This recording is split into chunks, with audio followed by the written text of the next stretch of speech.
चलिए जानते हैं भारत के सबसे खुफिया मिशन और सबसे खुफिया हथियार काली 1000 नामक के बारे में, जिससे ऑपरेशन व्हाइट वॉश को अंजाम दिया गया, जिसको देखकर पूरी दुनिया दंग रह गई।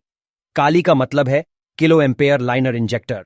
काली 1000 के जनक Bhabha atomic research centre BARC के पूर्व डायरेक्टर डॉक्टर आर चिदम्बरम थे। बार्क एक एजेंसी है जो भारत के लिए खुफिया तरीके से हथियार बनाती है। बार्क ने काली को एक इंस्ट्रूमेंट के तौर पर बनाया था, जिससे ये हमारे सैटेलाइट और हमारे डिफेंस सिस्टम को प्रोटेक्ट कर सके। काली 1000 मिली सेकेंड में 40 गीगावाट तक ऊर्जा तरंगें प्रोड्यूस करता है। आप देखिए, 40 गीगावाट।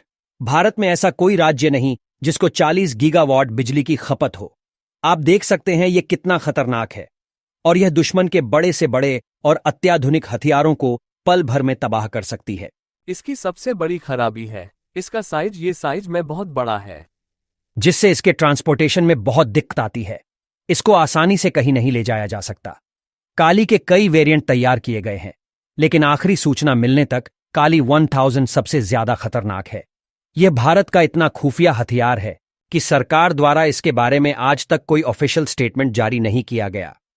यह तक कि 14 जुलाई 2018 को लोकसभा में काली से संबंधित सवाल पूछा गया था कि क्या काली 1000 को देश के रक्षा विभाग में शामिल करने का कोई प्रस्ताव है। अगर हां तो उसके बारे में बताया जाए। लेकिन तत्कालीन रक्षा मंत्री मनोहर पार्रिकर ने इस बारे में राष्ट्रीय सुरक्षा का हवाला देते हुए कोई भी जानकारी देने से इनकार कर दिया था। काली का प्रयोग भारत के सबसे खुफिया मिशन ऑपरेशन व्हाइट वॉश में किया गया। आइए जानते हैं ऑपरेशन व्हाइट वॉश को काली से कैसे अंजाम दिया गया। जैसा कि आप जानते हैं, सियाचिन ग्लेशियर भारत की एक महत्वपूर्ण जगह है जहां भारत और पाकिस्तान दोनों देशों की सेनाएं रहती हैं। सियाचिन ग्लेशियर पर भारत का कब्जा है। इसके एक तरफ भारत की सेना तथा दूसरी तरफ पाकिस्तान की सेना रहती है। सियाचिन ग्लेशियर में हिमस्खलन की समस्या बहुत अधिक रहती है, जिसकी वजह से यहां रहने वाले सैनिकों की भी बहुत मृत्यु होती रहती है। यहां पर रॉ के खुफिया एजेंट ने दिमाग लगाया कि क्यों न इस बर्फ को एवलांच कराया जाए और खुद ही तोड़ा जाए, जिससे कि भारी मात्रा में बर्फ नीचे गिरे और हमारे दुश्मनों पर जा गिरे, जिससे कि हमें हथियार भी चलाना न पड़े और हमारा काम भी हो जाए। इसके लिए रॉ और डीआरडीओ ने मिलकर काली को सियाचिन ग्लेशियर पर अटैक करने का प्लान बनाया। परंतु यहां एक समस्या यह आई कि काली का साइज बहुत विशाल था तथा इसको इतनी ऊंचाई पर चढ़ाना मुश्किल था, क्योंकि सियाचिन जमीन से लगभग 18,000 मीटर ऊंचाई पर है। वह पर काली को ले जाना आसान नहीं था। दूसरी प्रॉब्लम थी कि जब काली को चलाया जाता है तब वह बहुत ज्यादा हीट प्रोड्यूस करती है। अगर काली को बर्फ पर रखकर ऑपरेट किया जाता तो वहां की बर्फ भी टूटकर नीचे आ जाती, जिससे खुद को भी समस्या हो सकती थी। साथ ही इसको चलाने के लिए बहुत अधिक मात्रा में इलेक्ट्रिसिटी की आवश्यकता पड़ती तथा इतनी ऊंचाई पर बिजली पहुंचाना बहुत ही कठिन काम था। लेकिन रॉ के एजेंट की भी जिद थी कि वह काली से ही हमला करेंगे। इसके लिए रॉ के एजेंट ने दिमाग लगाया और काली मिसाइल को ऑपरेट करने के लिए एक IL-76 नामक जहाज को चुना। अब IL-76 विमान को लाया गया कटक और उसमें लोड की गई काली 1000। कटक में इसलिए लाया गया जिससे कि किसी का ध्यान न जाए।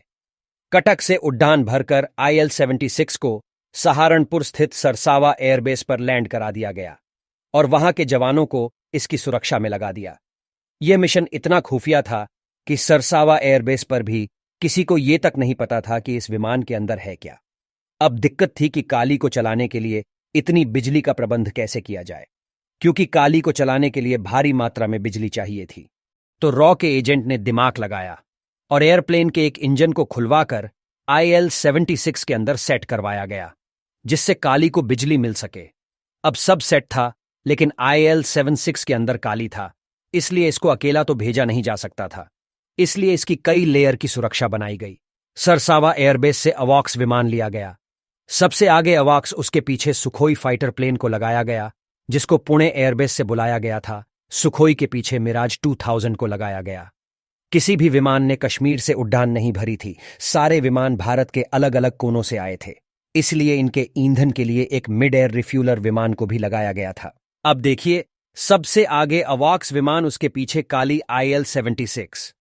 इनकी सुरक्षा के लिए सुखोई और मिराज 2000 और साथ में फ्यूल के लिए मिड एयर रिफ्यूलर को भी लगाया गया था। साथ में इसरो के सैटेलाइट भी वहां पर नजर बनाए हुए थे। किसी भी प्लेन के कप्तान को नहीं पता था कि हमला कहां करना है। ये सिर्फ IL-76 के कप्तान को पता था हमला कहाँ करना है।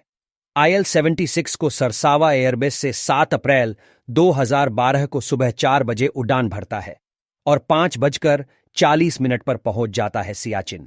वहां पर काली के द्वारा लेजर बीम को इंजेक्ट किया जाता है, जिसकी वजह से सियाचिन ग्लेशियर में भारी हिमस्खलन हुआ और बहुत विशाल बर्फ की चट्टान लगभग 300 किलोमीटर प्रति घंटे की रफ्तार से पाकिस्तानी सेना पर जा गिरा, जिसमें पाकिस्तान के लगभग 124 सैनिक मारे गए। इस प्रकार भारत का एक टॉप सीक्रेट मिशन कंप्लीट हुआ, जिसे ऑपरेशन व्हाइट वॉश का नाम दिया गया। यह ऑपरेशन इतना सीक्रेट था कि कोई भी गवर्नमेंट ऑफिस इस ऑपरेशन को मानने से इनकार करती है। पाकिस्तान ने अंतर्राष्ट्रीय दबाव बनाया, लेकिन भारत ने इस ऑपरेशन को मानने से इनकार कर दिया। भारत का कहना था कि उसके पास काली नाम का कोई भी हथियार नहीं है तथा ऑपरेशन व्हाइट वॉश कोई ऑपरेशन नहीं था। यह केवल एक हिमस्खलन था जिससे भारत का कोई लेना देना नहीं है। अगर आपको भारतीय सेना, भारतीय खुफिया एजेंसी रॉ और DRDO की दिमागी शतरंज पसंद आई हो तो वीडियो को लाइक करें और ऐसी वीडियोस के लिए चैनल को सब्सक्राइब जरूर कीजिए।